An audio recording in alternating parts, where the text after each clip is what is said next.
Me gustaría enseñarle cómo reaccionan los dos líderes de los dos grandes partidos de España, del PP y del PSOE, cuando se les pregunta por el hecho... Me quiere meter en problemas con mis buenos amigos del PSOE y del PP. Sí. No quiero inmiscuirme en asuntos internos. No, yo solo se lo enseño y luego usted me da su opinión. Ok. Se dice, no paguemos la deuda pública.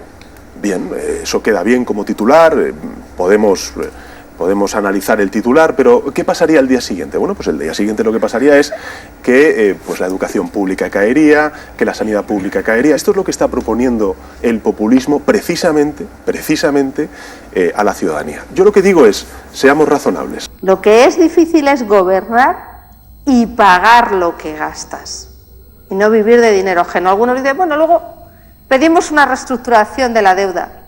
El problema de pedir es que si no pagas, te dejan de dar. Y eso es lo que algunos no han entendido.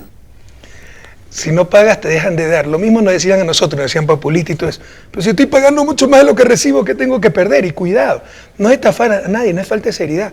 Pero a mí sí me molesta, con todo respeto, el doble estándar.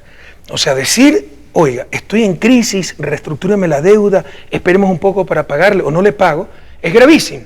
Decirle a la gente, deja tu casa, ¿ya?, para que te la quite el banco, que te prestó para esa casa sobrevaluada, ¿no?, y ahora te la quita cuando tienes problemas. Eso no hay problema. Que la gente se suicide porque le quitan las casas, eso no hay problema.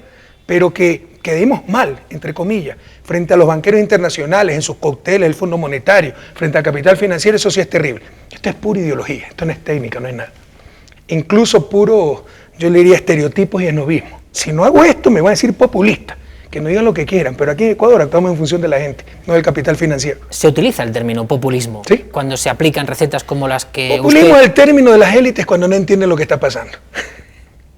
O sea, todo lo que no entienden y escapa de sus esquemas es populista. Que me definan qué es populismo. Porque más técnico que este gobierno no había una historia del país.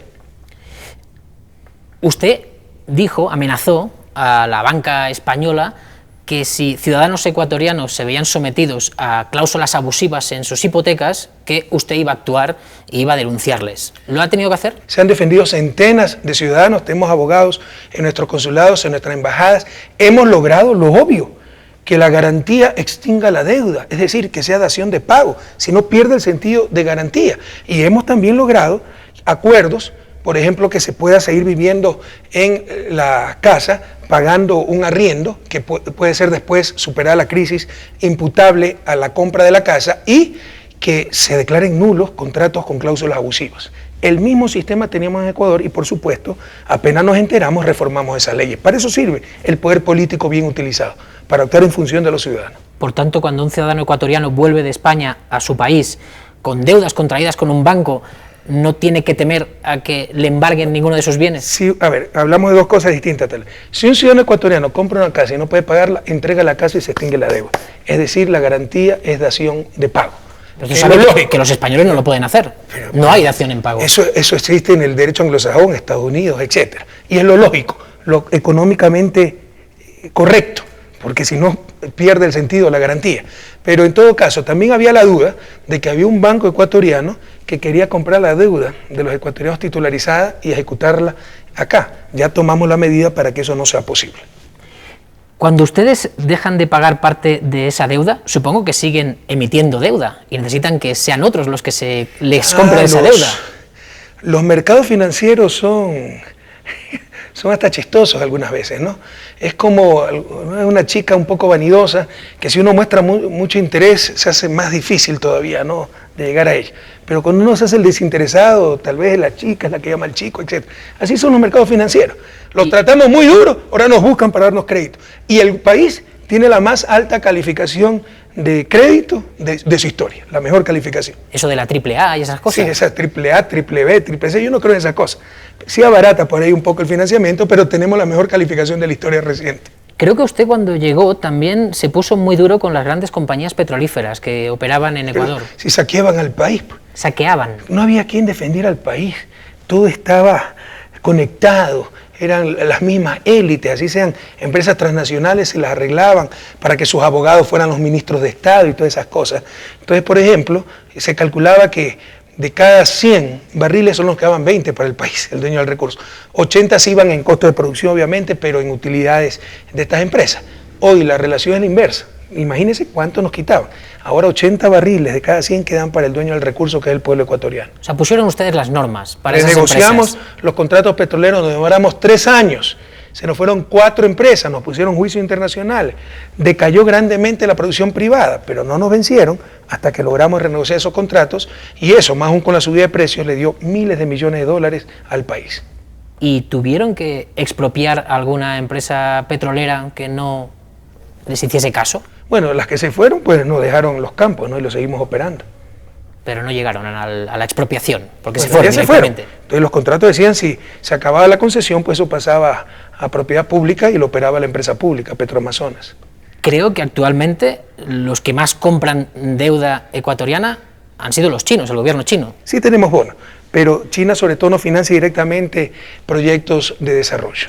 Nos presta China, nos presta Rusia, nos presta Brasil, etcétera. Los países en desarrollo. ¿Pero China no les pone condiciones? No, pues sería inaceptable. Nosotros no vamos a aceptar a nadie que nos ponga condiciones para nuestra política económica. A nosotros nos han llegado informaciones como esta. China se adueña del petróleo de Ecuador. Pero es que tienen que decir algo, pues ya no saben qué decir. Bueno, usted normalmente siempre dice eso cuando ve una información de la prensa. Cuando el país estaba hipotecado al Fondo Monetario, al Banco Mundial, ahí estamos bien. Cuando Estados Unidos de repente se acordaba de darnos una limón, ahí está bien. China es el principal financista del mundo, financia a Estados Unidos, qué bueno que nos financie. Y se trata de satanizar aquello. España hace poco ha tenido que cambiar una ley, y todo parece que ha sido por la presión del gobierno chino, la ley de justicia universal. Yo le puedo asegurar que no hemos cambiado media ley por el financiamiento ni chino, ni ruso, ni marciano. Eso no lo vamos a aceptar nunca. Esto yo lo dije como ministro de Economía en el 2005, era lo obvio. Como en términos futbolísticos estaba la pelotita en el punto penal. ¿Qué es lo que le sobra a China? Financiamiento. ¿Qué es lo que le sobra al Ecuador? Petróleo. ¿Qué es lo que falta a China? Petróleo. ¿Qué es lo que nos falta a nosotros? Financiamiento. Era juntar el hambre con la necesidad. Entonces elegimos, por ejemplo, mecanismos como denos financiamiento y tenemos contratos de crudo a largo plazo y garantiza el suministro de crudo a China. Pero es un ganar y ganar. ¿Dónde está el problema? Si le prestamos a los chinos, mire, hasta nos saca, ¿dónde fue? CNN, que ni sabe dónde queda Ecuador seguramente. Yo creo que sí. No, a veces tampoco. En cualquier caso, cuando usted negocia con el gobierno chino, ¿lo hace de una manera cómoda? ¿Por qué? Bueno, usted muchas veces habla de los derechos humanos. Por supuesto. Y no sé si China es el mejor ejemplo de país que respete los derechos humanos. Bueno, si es por eso, pues no le prestamos a nadie. Porque el país que más respeta los derechos humanos del continente se llama Estados Unidos.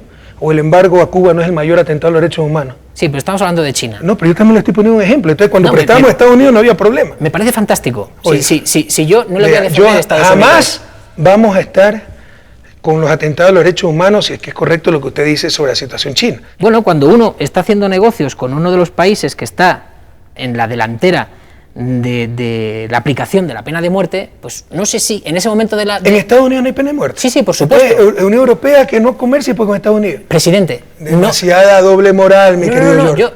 Yo lo que le puedo decir es que en Ecuador no tenemos pena de muerte.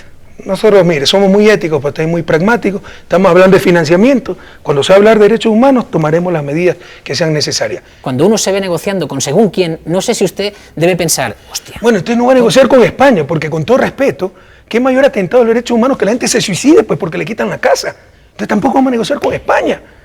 No va a negociar con Bélgica, que tiene cárceles para inmigrantes, donde meten a los menores de edad, toda la familia. Si es por eso nos quedamos solos en el mundo.